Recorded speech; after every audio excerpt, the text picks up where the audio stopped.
Bueno, buenas noches a todos. Hoy es el día, pues pucha, ¿qué día es hoy? Estamos a, Vamos a primero o 2 de abril. El, Tres, doctor. ¿Cuál? Primero.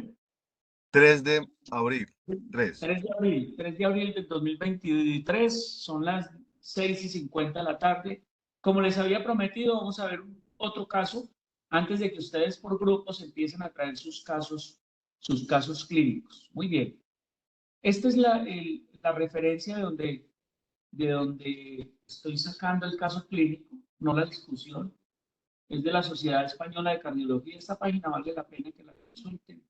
Llámase cardiología.ex, clínicas, las casos clínicos. Y ahí estoy sacando el caso clínico que les traigo hoy.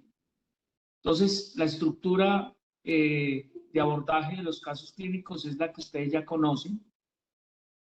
Y la historia clínica resumida, muy resumida, es la siguiente. Es un paciente de 48 años, sin antecedentes médicos importantes, de pronto, perdón, sin alergias y antecedentes médicos de interés está el fumador, 2, 3 paquetes al día, hipertensión no tratada y una obesidad moderada sin otros datos de interés, profesión labrador.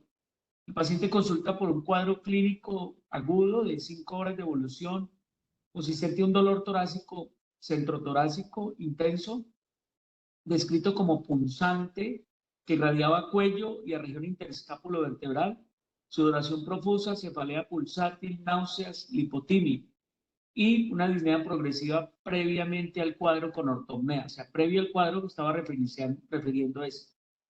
El examen físico, el estado general está sudoroso, profuso, con una tensión arterial alta, predominio sistólica 281, frecuencia cardíaca normal, una saturación un poco baja, un índice de masa corporal de 35, o sea, una obesidad grado 2, y llamaba la atención a la auscultación cardíaca, unos ruidos cardíacos rítmicos con un soplo diastólico 3/4, o mejor 3/4/6, más llamativo en el borde paraesternal izquierdo. La auscultación respiratoria hipoventilado con crépitos hasta tercio medio de ambos campos pulmonares y en extremidades un edema bimaleolar grado 2/4, pulso periférico presente simétrico y resto del examen físico normal. Recuerden que la primera apuesta por el análisis de todo caso clínico debe comenzar por un mapeo del paciente. El mapeo del paciente es que usted ubique en el centro del paciente y haga un resumen de los datos que el paciente acaba de la historia clínica arrojar. Lo primero es que es un hombre de 48 años, labrador de profesión, con un cuadro agudo de 5 horas, es un cuadro agudo, dolor torácico, centro torácico punzante, irradiado a cuello, a región dorsal y lipotimia, cefalea y una disnea que iba hasta autopnea. Antecedentes: un hipertenso no tratado, fumador y obeso. Y el examen físico lo dominaba la hipertensión sistólica con una saturación baja, por debajo de 92, con unos ruidos cardíacos rítmicos, pero con un soplo diastólico en borde paraesternal izquierdo y unos crépitos bilaterales, bibasales hasta tercio medio y un edema en extremidades. Eso es lo que tenemos en el mapeo inicial del paciente. Entonces recuerden que la primera apuesta, ¿cuál es? Después de resumir los datos positivos del paciente. ¿Qué es lo primero que debemos hacer, muchachos? Cuéntenme. ¿Qué hacemos en el punto 2 del análisis de versión Duque? Cuéntenme.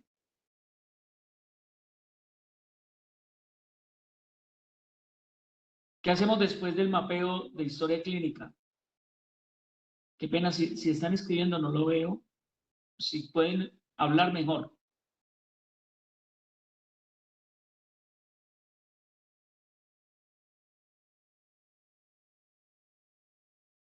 ¿Qué hubo? ¿Alguien?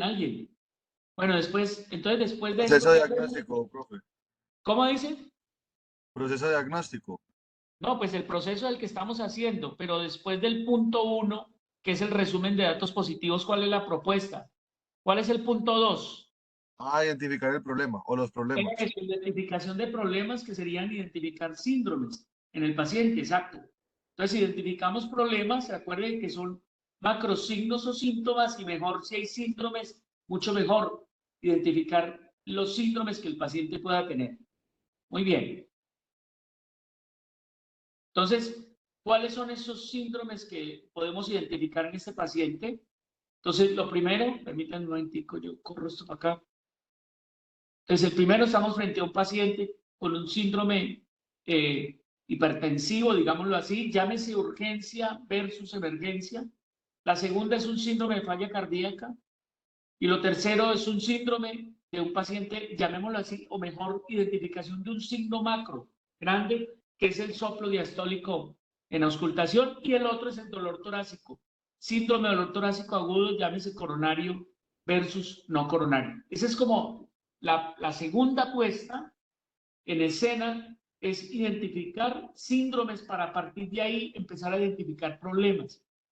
La tercera apuesta sería patologías de acuerdo a los síndromes. Cada síndrome está claramente delimitado, está identificado, está definido como lo síndrome de dolor torácico agudo, llámese síndrome coronario versus no coronario, síndrome hipertensivo agudo, llámese, o mejor, crisis hipertensiva, llámese urgencia o emergencia.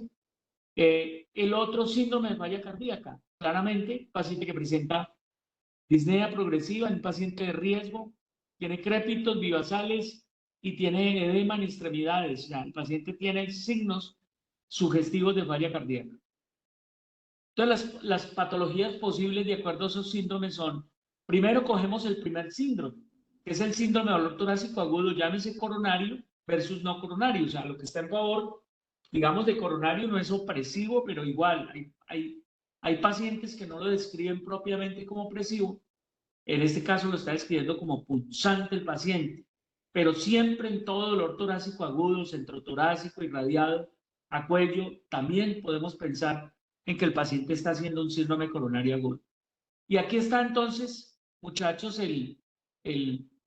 digamos, el diagnóstico diferencial. Entonces, dolor torácico de origen cardiogénico y no cardiogénico.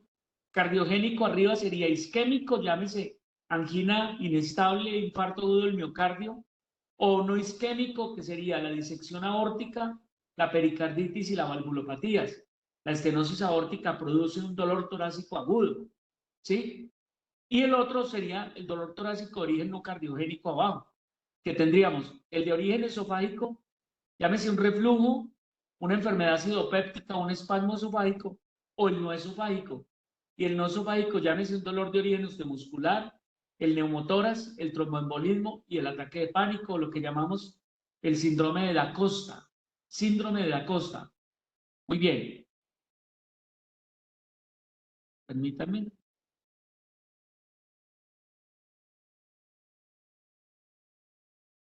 Entonces, aquí tenemos algunas características de cada uno de ellos. Perdón, otra vez. Empezamos por el dolor de origen gastrointestinal, dolor por reflujo gastroesofágico. Recuerde que la característica es urente, quemante, retroesternal profundo. Puede tener la misma irradiación de una enfermedad coronaria, de una disección aórtica, puede tener la misma.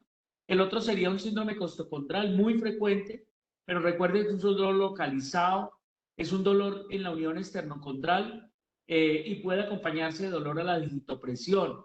El otro sería musculoesquelético o secundario una radiculopatía, una hernia discal.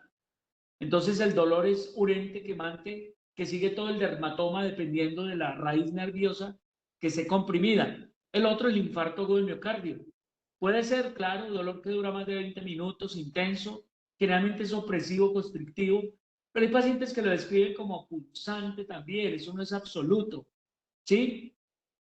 Y lo otro, tenemos el dolor de la disección aórtica. ¿Cómo es? Como el de este paciente, es un dolor tenebrante, lancinante, penetrante, pulsante, severo, que puede ser retroesternal, irradiado a cuello, puede ir, dependiendo de donde dice que la aorta se irradia. Si diseca hacia arriba, produce un dolor irradiado hacia las carótidas, puede disecar hacia el pericardio, el dolor se queda en el centro torácico y tener toda la irradiación de un infarto del miocardio, o puede irradiar hacia abajo, hacia la aorta, y producir un dolor interescápulo vertebral. El otro es el del dolor de la hipertensión pulmonar severa. Es un dolor muy parecido al dolor isquémico, ¿cierto? Al dolor isquémico puede haber síncope y puede haber signos de hipertrofia ventricular derecha. El embolismo pulmonar, el paciente tiene una disnea, tiene dolor torácico, pleurítico, y se puede encontrar un frote pleural, más los otros síntomas del tromboembolismo pulmonar: taquipnea, taquicardia, reforzamiento del segundo ruido. Pericarditis aguda es el típico dolor de una pleuritis, la pleuropericarditis. Dolor centrotorácico, puede tener irradiación hacia el epigastrio, puede tener irradiación dependiendo del pericardio que esté inflamado, pero es un dolor en punta de costado que aumenta con la inspiración, muy parecido al dolor de la pleuritis aguda, y mejora con la plegaria, la posición de plegaria mahometana. Muy bien, hasta ahí tenemos diagnósticos diferenciales de dolor torácico agudo. Nos quedamos con un dolor que puede ser un síndrome coronario agudo o que puede ser una disección de aorta, ¿no es cierto? De acuerdo a esas características que identificamos en el paciente. El otro es una crisis hipertensiva. Y la pregunta es, ¿será una urgencia o será una emergencia? Recuerden que la diferencia entre las dos básicamente lo da el compromiso órgano blanco. Si estamos con una presión arterial alta, como este paciente lo tiene, y estamos frente a que está comprometiendo un órgano, definitivamente consideramos que este paciente puede tener una emergencia hipertensiva. La diferencia entre las dos es el compromiso órgano blanco y la necesidad que hay de controlar la presión arterial en menos de 2 horas en una emergencia hipertensiva. En una urgencia la podemos controlar en 24 o 48 horas. Muy bien. El otro es el síndrome de falla cardíaca. Entonces, en síndrome de falla cardíaca, recuerden que hay que ir hacia los criterios de Framingham, ¿cierto? Los criterios de Framingham. Entonces tenemos los criterios de Framingham, los criterios mayores, como es la disnea paroxística, como es la disnea con tos, la ingurgitación yugular, los estertores, la cardiomegalia, el edema pulmonar, el galope o una presión venosa central de más de 16 centímetros de agua. Pero también podemos tener criterios menores: la tos nocturna, el edema de tobillos, la hepatomegalia, una capacidad vital reducida, una taquicardia persistente, una pérdida de peso con tratamiento. Y entonces, ¿este paciente qué tiene? Pues tenemos la disnea paroxística nocturna, 1, los estertores, 2, no sabemos si hay el edema pulmonar es posible con estertores en tercio, casi 50% ambos tórax, y no sabemos la cardiomegalia. Tendríamos que ver un examen o el PMI desplazado o un examen de radiografía de tórax o un ecocardiograma. Tenemos el edema de tobillos como un criterio menor. Recuerden que 2 mayores, 1 menor, 1 menor, mayor y 2 menores. Hace el diagnóstico de falla cardíaca. Estas son las causas, muchachos. Aquí tenemos las 2 grandes causas de falla cardíaca: son la cardiopatía hipertensiva y la cardiopatía isquémica. La otra sería las valvulopatías y la otra sería el grupo grande de las miocardiopatías. El grupo grande de las miocardiopatías están todas las que ven acá. Las miocardiopatías, recuerden que hay varias clasificaciones. Todas estas que ven alrededor de eso son miocardiopatías, pero son miocardiopatías secundarias en donde se conoce la causa, tóxicas como el alcohol o como los medicamentos, los antineoplásicos. La cocaína produce miocardiopatía tóxica, y las infecciones, el Coxsackie virus, el Chagas como una miocardiopatía crónica, las enfermedades metabólicas infiltrativas y la miocardiopatía del hiper o el hipotiroidismo. Los 2 dan miocardiopatía. Muy bien. Y el otro diagnóstico diferencial sería en el paciente con soplo diastólico. Entonces recuerden que tenemos un soplo protodiastólico de tono alto, máxima intensidad en el foco aórtico. Son la insuficiencia aórtica orgánica o la insuficiencia aórtica funcional por dilatación del anillo. En el foco pulmonar, que no es el caso del paciente, tenemos la insuficiencia pulmonar orgánica, es muy rara, o la insuficiencia pulmonar funcional es más común. En este caso, tenemos un soplo diastólico en el región paraesternal izquierda, o sea, en el foco aórtico accesorio, muy seguramente. El otro sería los soplos mesodiastólicos de la estenosis mitral, pero el soplo es en la punta, ¿sí? Con un chasquido de apertura de la válvula mitral. Ese sería el otro diagnóstico diferencial de los soplos diastólicos. En este caso sería un mesodiastólico y no un protodiastólico. Como el paciente lo tenía, era un protodiastólico.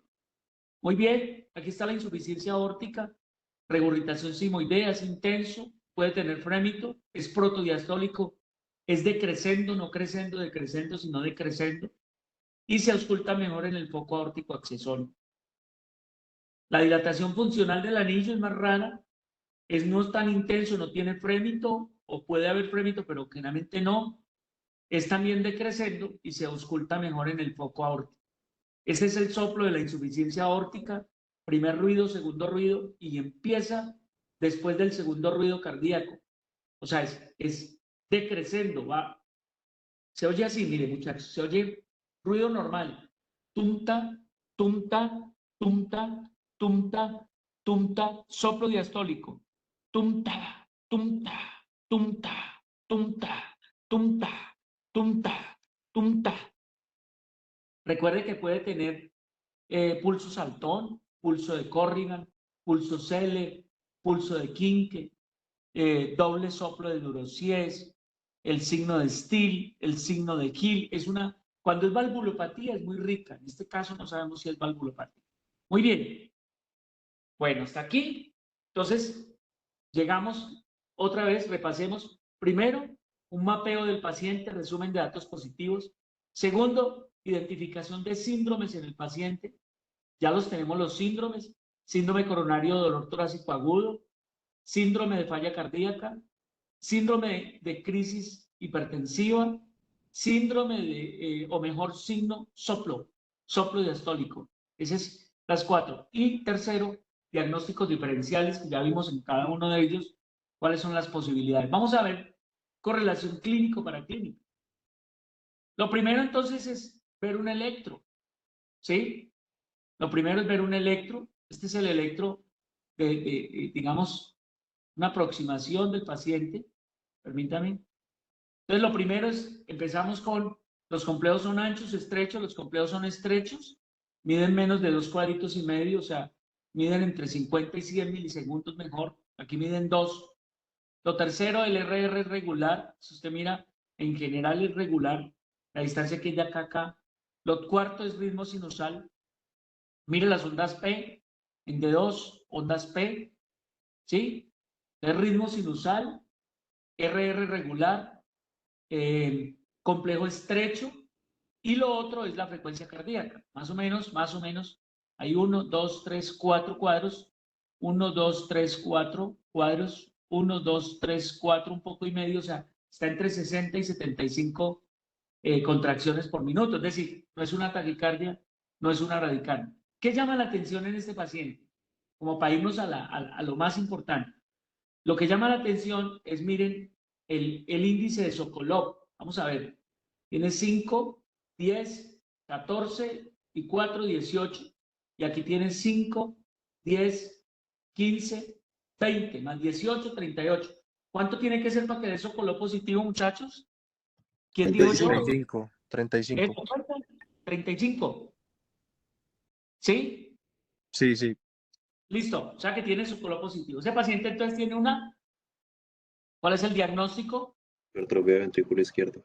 Hipertrofia ventricular izquierda. Digamos que correlaciona bien con lo que es un hipertenso, no tratado. Listo. Muy bien. Y que predispone a la falla cardíaca también. Muy bien. Entonces tenemos lo primero. Lo segundo, tenemos una radiografía de tórax.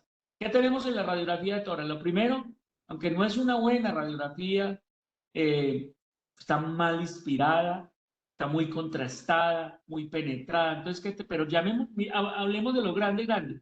El índice cardiotorácico. ¿Qué llama la atención el índice cardiotorácico? Si medimos el diámetro del corazón, miren, versus el diámetro del tórax nos da más de 0.5. Si usted mide, aquí el ventrículo está tocando casi la pared del tórax. Es decir, aquí el paciente tiene una cardiomegalia. Entonces ya tenemos cardiomegalia, otro criterio para un paciente con falla cardíaca.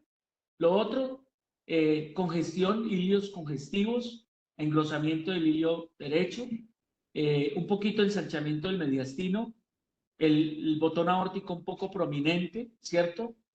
Se alcanza a ver algo de cefalización de flujo, miren, muchachos. Esto es cefalización de flujo. ¿Listo? Cefalización de flujo, congestión parailiar.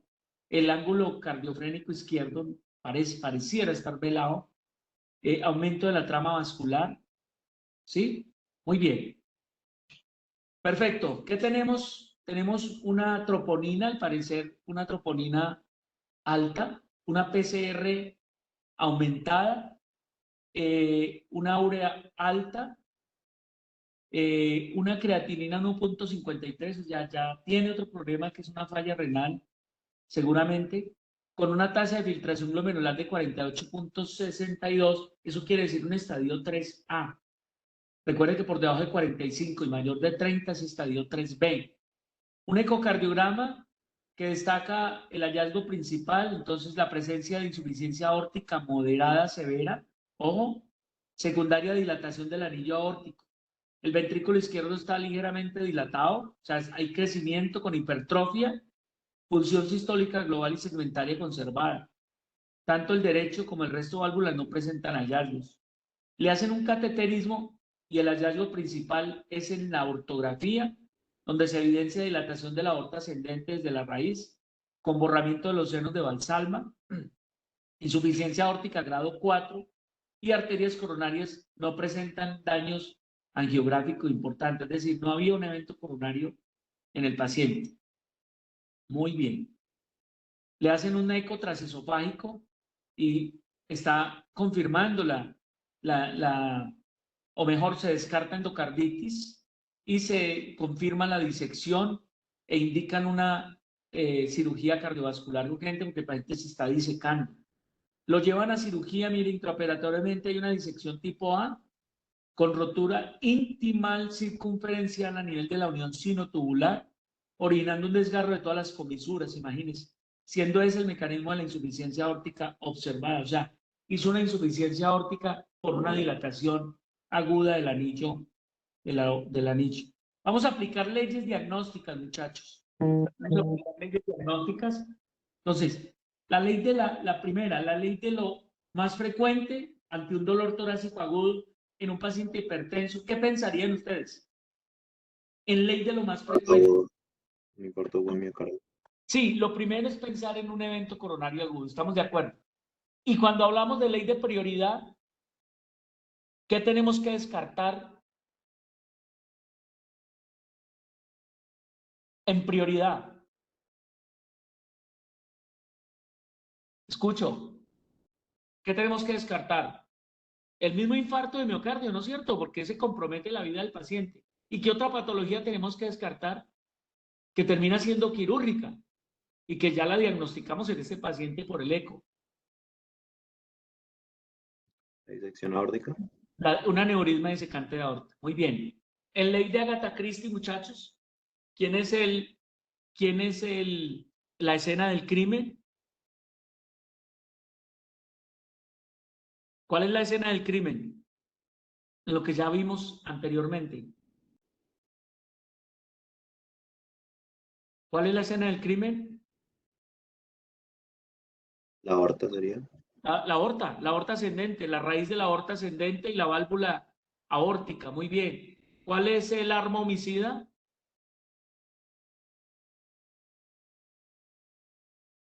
El aumento de la presión. Yo creo que una emergencia hipertensiva con disección de la aorta, con necrosis de la íntima. Sí, muy bien. ¿Y cuáles son los cómplices? ¿Qué tenemos de cómplices? La hipertensión. Sí, la hipertensión per se es un cómplice y la emergencia termina siendo un arma homicida, sí. La hipertensión, el tabaquismo, la obesidad son cómplices y la edad. Muy bien, muy bien. Y la ley de la parsimonia, ¿qué patología explica todo? Una patología que explique todo en el paciente. La emergencia hipertensiva, la crisis hipertensiva lo explica todo. Emergencia hipertensiva tipo, o mejor, crisis hipertensiva tipo emergencia hipertensiva, que está explicando todo lo que está ocurriendo a nivel de la aorta y a nivel del corazón. Sí, señor. Sí, señor. Eso es la ley de la parsimonia. Una sola patología explica casi todo. Muy bien, muchachos, muy bien. Perfecto. Los procesos, entonces, fisiológicos y fisiopatológicos implicados o la explicación de los síntomas, síndromes, signos o síndromes. Empecemos por el primero. Entonces, recuerden que la presión arterial es la resultante entre el gasto cardíaco y la resistencia vascular periférica, y que a su vez el gasto cardíaco es el resultante del volumen minuto por la frecuencia cardíaca, y que el volumen minuto y el mismo gasto cardíaco resulta de tres determinantes que son la precarga, la poscarga y la contractilidad. Y la resistencia vascular periférica básicamente está dado por fenómenos de vasoconstricción o vasodilatación que pueden ser funcionales o estructurales. Ahí entraría muchos de los factores séricos, el óxido nítrico, nitroso como el vasodilatador fundamental, las prostaciclinas y algunos vasoconstrictores importantes como la angiotensina, la endotelina, el factor de necrosis tumoral. El equilibrio entre esos dos es el que hace que este paciente, cuando se va en favor de la vasoconstricción, pues el paciente entre también en un agravamiento de su presión arterial, como le ocurrió efectivamente al paciente. Entonces recuerden lo otro, que en la presión arterial hay, o la mejor, la hipertensión arterial, hay factores etiológicos, hay factores reguladores y hay factores determinantes. Los determinantes grandes de la presión son el gasto cardíaco y la resistencia vascular periférica, pero a su vez hay determinantes de la hipertensión arterial, como son determinantes por exceso de sodio, obviamente los determinantes genéticos, el número de nefronas, los determinantes que tienen que ver con factores como obesidad, los determinantes endoteliales, y esos factores a su vez son los que ocasionan, por ejemplo, el exceso de sodio y el daño en las nefronas, que haya retención hidrosalina con aumento de la volemia, aumento de la precarga, la dilatación, la dilatación arterial o venosa son los que a su vez también hacen la dilatación venosa, o mejor, la constricción venosa, la que aumenta la precarga. Los factores, digámoslo así, que tienen que ver con angiotensina, endotelina, pueden aumentar la contractilidad, lo mismo que la activación del sistema nervioso simpático, y a su vez aumentan gasto cardíaco, y todo lo que son factores que actúan sobre endotelio, sobre los vasos sanguíneos, como es también el aumento de la insulina, el aumento del sistema nervioso simpático, el aumento de angiotensina. En últimas, lo que ocasionan son vasoconstricción arterial y aumento de resistencias vasculares periféricas. Esto es básicamente similar a lo que estamos mencionando. Permítame. ¿Me fue? ¿Listo?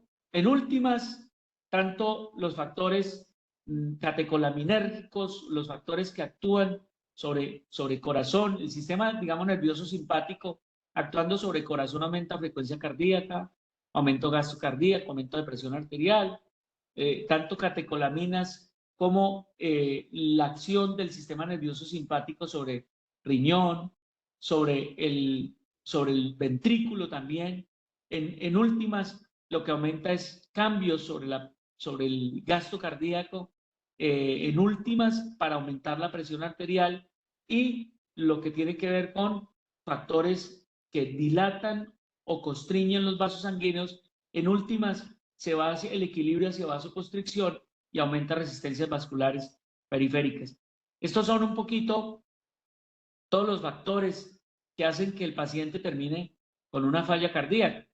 Todos esos factores que hay sobrecarga de presión del ventrículo izquierdo, como ocurre en la presión arterial, en la hipertensión, el aumento de la resistencia vascular periférica, que también ocurre en la hipertensión, la hipertrofia concéntrica que ocurre en la hipertensión arterial, o el bajo volumen sistólico por esa hipertrofia concéntrica en últimas hace que el paciente termine inicialmente con eventos de compensación, pero que progresivamente se vuelven dañinos y terminan reemplazando músculo, por ejemplo, por tejido intersticial no funcional, y el paciente pasa de una hipertrofia concéntrica a una excéntrica y luego a una dilatación. Se dilata el anillo de la mitral también y esto termina fallando.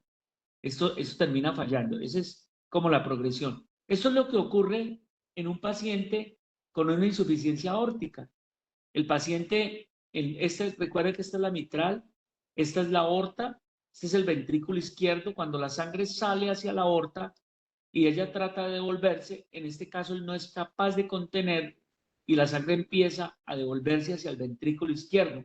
Entonces hay una regurgitación diastólica a través de la válvula aórtica, hay una dilatación ventricular izquierda, hay una hipertrofia ventricular izquierda, los volúmenes se van hacia atrás y hay una congestión pulmonar, hay un edema pulmonar y expresa disnea, tos, y en últimas también lleva a insuficiencia del ventrículo derecho. O sea, esto lleva al final a una falla ventricular global. Muy bien, muchachos. Conclusiones. Diagnóstico sindromático, topográfico, etiológico específico. ¿Qué tenemos? Sindromático, los que ustedes ya vieron. Síndrome de dolor torácico agudo, síndrome posiblemente de origen no coronario. Síndrome de emergencia, de crisis hipertensiva tipo emergencia. Síndrome de falla cardíaca, ¿cierto? Y un síndrome de insuficiencia aórtica. El topográfico sería un corazón miocardio, válvula aórtica, arteria aorta, segmento ascendente. El etiológico, los factores iniciales, hipertensión, obesidad, tabaquismo. El etiológico, el dolor, disección aórtica con insuficiencia aórtica. Y los específicos, tendríamos un paciente con una falla cardíaca, Framingham grupo C, NIHAD 3, una falla cardíaca con fracción de eyección conservada. La fracción de eyección cuando está por encima de 50 está conservada, o cuando está por encima de 40 está en el borderline, en el límite. Una crisis hipertensiva tipo emergencia hipertensiva y el daño de órgano blanco sería la aorta. Una hipertensión estado 2 no controlada, en la clasificación del John National Committee, y un dolor torácico secundario de disección aórtica ascendente tipo A, Stanford, con insuficiencia valvular aórtica secundaria. Muy bien. ¿Listo, muchachos? ¿Preguntas? Yo creo que ahí estamos, o sea, estamos lo suficientemente preparados para que ustedes, el grupo 1, dentro del lunes próximo, ya estén en capacidad de hacer un análisis con un caso clínico que pueden escoger. Yo pienso que deberían iniciar por sistema digestivo. Lo pueden ir a buscar ustedes. Si yo lo encuentro rápido, se los paso. Si no, ustedes mismos lo encuentran y hacen todo el análisis que acabamos de hacer. ¿Preguntas? ¿Dudas? ¿Alguna duda? No, Muchachos, ¿o esto está claro? sí, todo está claro. ¿Listo? Por el momento sí, está claro. Listo. Si tienen alguna duda con sus casos, bien pueda, antes de presentarlos, me pueden hacer preguntas y yo con mucho gusto los voy ayudando. Ustedes tienen Access Medicine, acudan a Access Medicine, que es muy bueno. Incluso hay Profe, unos no, casos clínicos ahí, fisiopatológicos. Juan, cuente. nosotros no tenemos acceso a Access Medicine Ay, no me diga que no se la renovaron. desde hace ratico, Doc. Ay, pucha. Y nosotros acabamos de renovarla en la Universidad del Quindío. Hombre, ¿qué falla eso? ¿Qué falla? Porque vale la pena sacar muchas cosas de ahí. Mucha cosa de fisiología, fisiopatología, la explicación. Uno se pudiera ahorrar también mucha cosita de ahí. Bueno, hagan la búsqueda en la literatura. Siempre pongan la referencia. Recuerden que todo está referenciado. Como les digo, si de aquí al jueves yo no les he mandado, por favor, ustedes mismos encuentren su caso. ¿Listo? Grupo 1. Grupo 1, digestivo. Grupo 2 puede ser cardiorrespiratorio. El grupo 3, hacemos un caso del linfomatopoyético. El grupo 4, neurológico. ¿Listo, muchachos? Listo, Doc.